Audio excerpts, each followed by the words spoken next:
ní Alhaj Abdulkabir Bukola Alayande Irasalatu, King of Islamic Music. Mo ń fa àkókò sọ fún ẹ̀yin èèyàn mi wípé Bísí Ológe TV show òun ni kẹ́ ẹ máa wò níbikíbi, YouTube, Instagram, Facebook, gbogbo ẹ̀ pátápátá ibẹ̀ náà wà. Tẹ́ bá tó fẹ́ ṣayẹyẹ tẹ́ fẹ́ kí gbogbo ayé mọ̀, Bísí Ológe #1, Bísí Ológe #1 ni ẹ máa wò wọ́n.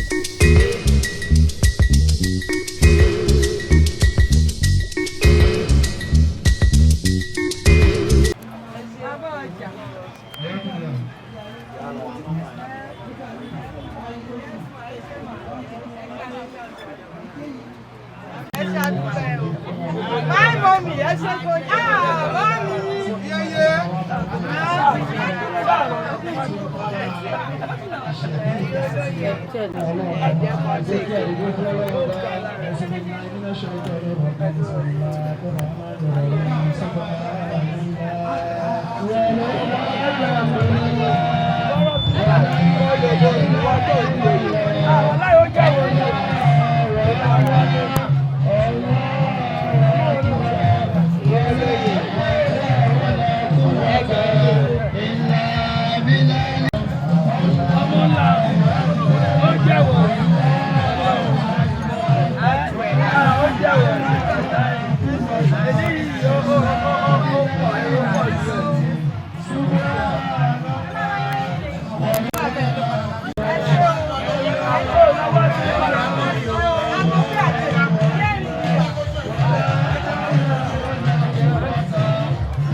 إنك أنت الوهاب أفرج علينا صبرا وثابت أقدامنا وانظرنا على القوم الكافرين سبحان ربك رب العزة عما يصفون والسلام على المرسلين والحمد لله رب العالمين صلى الله عليه وسلم.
Ọmọ ṣẹ́wó aláyè.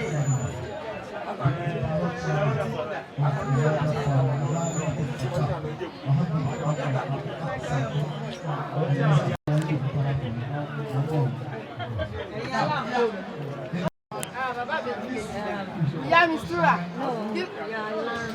Yálà rẹ̀ ó ti jẹ. Yálà rẹ̀ ti jẹ brọ́dà. Wọ́n máa ti pẹ̀ta sí i. Mo ní ẹ̀ẹ́dẹ́rẹ́ jẹ́ wa òkè wọ́n kó tó ìkèkè ẹ má bì wọ́n sí i. Ẹ̀jẹ̀ ló pàdé.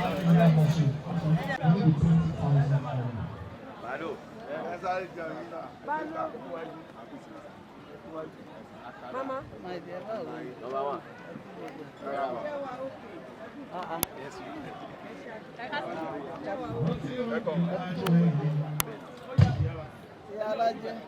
Abeni o. Abeni o. Thank you so much. Yes, thank you. You're welcome. Another one.